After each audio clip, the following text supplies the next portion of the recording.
Hello बंधु बान्धवीসকল মই আজি নৱম শ্ৰেণীৰ উচ্চ গণিতৰ ষষ্ঠ অধ্যায় অনুক্ৰম আৰু শ্ৰেণীৰ বিষয়ে আলোচনা কৰিম। অনুক্ৰম ইংৰাজী সিকোয়েন্স বুলি কয় আৰু শ্ৰেণী সিৰিজ বুলি কোৱা হয়। এটা আমি ডেফিনিশনটো লিখি দিছো। সংজ্ঞাটো অনুক্ৰম কি? কোনো নিৰ্দিষ্ট নিয়মৰ অধীনত সংখ্যা বা বীজগণিতীয় ৰাশি ক্ৰম অনুসৰি সজালে বা উপস্থাপন কৰিলে যি আৰ্হি বা প্যাটাৰ্ন পোৱা যায় তাকে অনুক্ৰম বুলি কোৱা হয়। আমি উদাহৰণৰ সহায়ত চাইছো।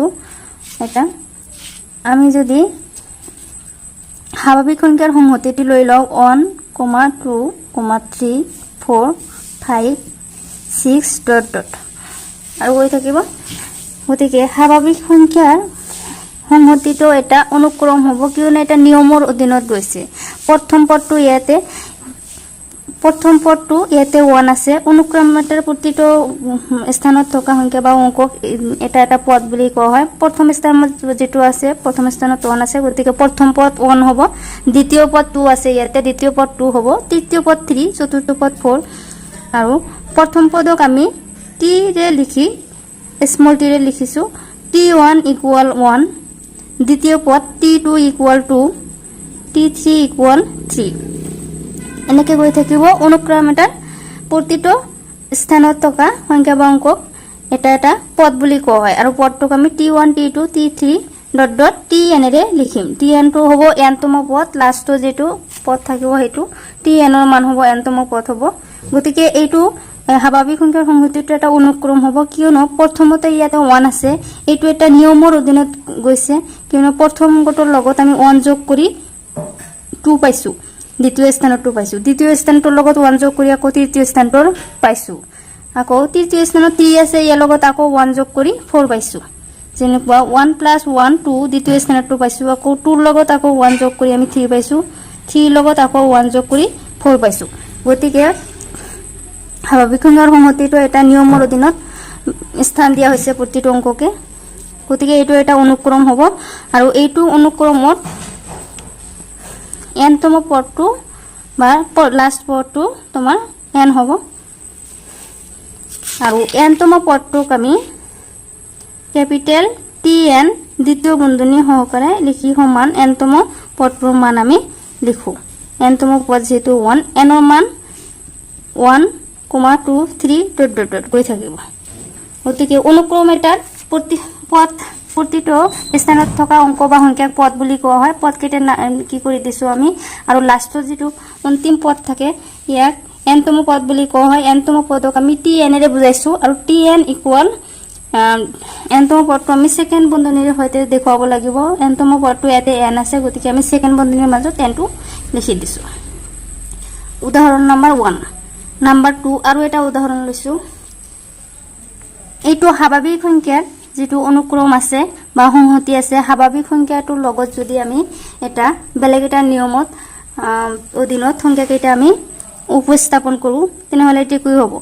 1 ৰ লগত স্বাভাৱিক সংখ্যা 1 ৰ লগত প্ৰতিটোৰ লগত 1, 2 ৰ লগত 2, 3 ৰ লগত 3, 4 ৰ লগত 4, 5 ৰ লগত 5, 6 ৰ লগত 6 যোগ কৰি গলে আমি যুগ্ম সংখ্যাৰ সংহতি পাম। 1 ৰ লগত আমি যদি 1 যোগ কৰো 2 পাম।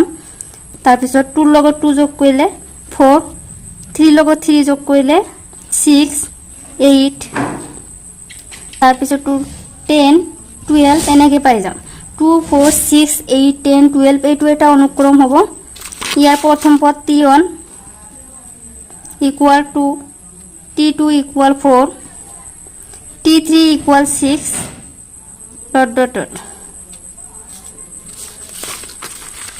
আৰু nতম পদটো ইয়াতে কি হ'ব। nতম পদ tn সমান যেটো যুগ্ম সংখ্যাৰ সংহতি ইয়াত 2n হ'ব। n ৰ মান 1, 2 পৰা আৰম্ভ হ'ব 3 ... n ৰ মান যদি 1 বহাও তেনেহলে আমি প্ৰথম পদ পাই যাম। 2 × 1 2। n ৰ মান যদি আমি 2 বহুৱাই দিও 2 × 2 তেনেহলে তাৰ পিছত দ্বিতীয় পদটো পাই যাম। এনেকে পাই থাকিম। গতিকে দ্বিতীয় ইয়াতে nতম পদটো কি হ'ব 2n। আৰু এটো দ্বিতীয় বন্ধনীৰ মাজত ৰাখিব লাগিব।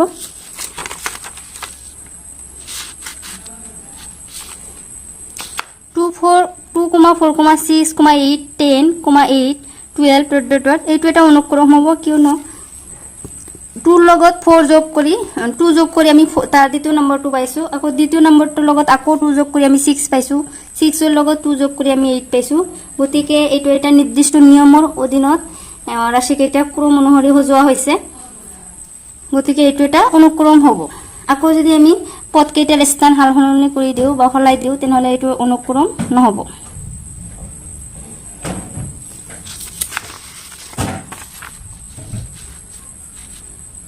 আৰু এটা উদাহৰণ লৈছো আমি -6, -3, 0, 3, 6, 9, 12 এইটো এটা নিয়মৰ অধীনত কিটো লিখা হৈছে -6 ৰ লগত আমি +3 যোগ কৰি দিলে -3 হৈ যাব তাৰ দ্বিতীয় পদটোৰ লগত আকৌ +3 যোগ কৰি দিলে 0 হৈ আহিব 0 ৰ লগত 3 যোগ কৰিলে তাৰ পিছৰ পদটো পাম আমি গতিকে এইটো এটা নিৰ্দিষ্ট নিয়মৰ অধীনত সজোৱা হৈছে বা উপস্থাপন কৰা হৈছে সংখ্যাকেইটা গতিকে এইটো এটা অনুক্ৰম হ'ব ইয়াতে প্ৰথম পদ t1 = -6 t2 = -3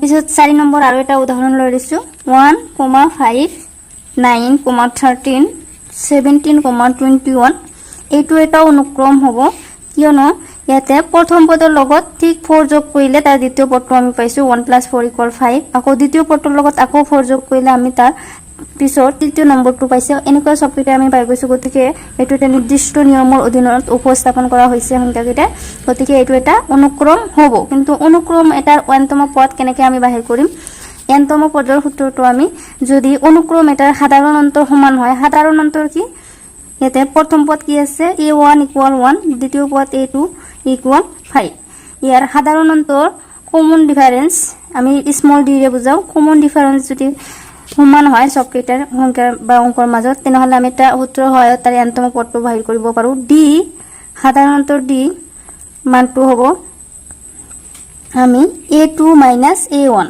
অৰ্থাৎ 5 - 1 = 4 নাইবা d = a3 - a2 9 - 5 4 সবকেইটা সমান হ'ব আৰু n তম পদটো আমি কেনেকৈ বাহিৰ কৰিম n তম পদ সমান প্ৰথম পদ যোগ n - 1 ইনটু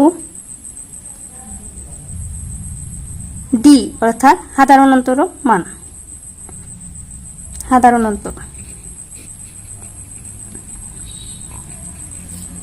প্রথম পদ যদি আমি a1 এর বুঝাও তাহলে a1 + n - 1 ইনটু d ইয়াতে মান কেটা বহুৱাই দিলে এটু অনুক্ৰমৰ প্ৰথম পদ 1 আছে 1 + n - 1 ইনটু d d এর মান কমন ডিফারেন্স ইয়াতে আমি পাইছো 4 গতিকে 1 + n - n into 4n - 4 অর্থাৎ 4n - 3 এইটো অনুক্ৰমৰ n তম পদ কি হ'ব 4n - 3 tn = 4n - 3 গতিকে শ্ৰেণী কি শ্ৰেণীৰ বিষয় আমি এতিয়া পঢ়ো অনুক্ৰম আমি পাই আহিলো অনুক্ৰম এটা লৈ লৈছো ইয়াতে 2, 4, 6, 8, 10, 12 এইটো এটা অনুক্ৰম আছিল শ্ৰেণীটো হল অনুক্ৰম এটা যদি আমি প্ৰতিটো